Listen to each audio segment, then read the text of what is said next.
بسم اللہ الرحمن الرحیم الحمدللہ رب العالمین الصلاۃ والسلام علی خاتم النبیین اللہم صلی علی محمد وعلی آل محمد۔ السلام علیکم ورحمۃ اللہ وبرکاتہ۔ میری آج کی حدیث مسند احمد 5450 نمبر۔ رسول اللہ صلی اللہ علیہ وسلم نے ارشاد فرمایا، جس نے دل میں الحمدللہ رب العالمین کہا، اس کے لیے 30 نیکیاں لکھ دی جائیں گی اور اس کی 30 برائیاں معاف کر دی جائیں گی۔ اس حدیث مبارکہ کا یہ مفہوم ہے کہ اللہ تعالیٰ نے دنیا میں ہمارے لیے بے شمار نعمتیں پیدا کی ہیں۔ ہمیں چاہیے کہ ہم چلتے پھرتے اللہ تعالیٰ کی نعمتوں کا شکر ادا کریں۔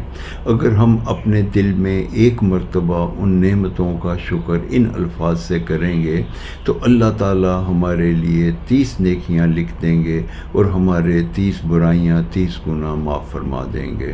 اللہ تعالیٰ قرآن مجید میں فرماتے ہیں کہ تم میری نعمتوں کا جتنا شکر ادا کرو گے میں اتنا ہی زیادہ تمہیں عطا فرماؤں گا۔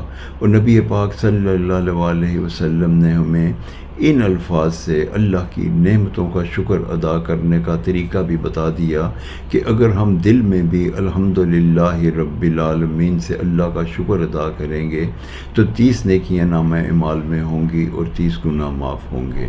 ان الفاظ کے یہ مفہوم ہے کہ میں حمد بیان کرتا ہوں، تعریف بیان کرتا ہوں اللہ کی جو عالمین کا پالنے والا ہے۔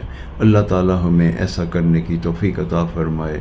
السلام علیکم ورحمۃ اللہ وبرکاتہ۔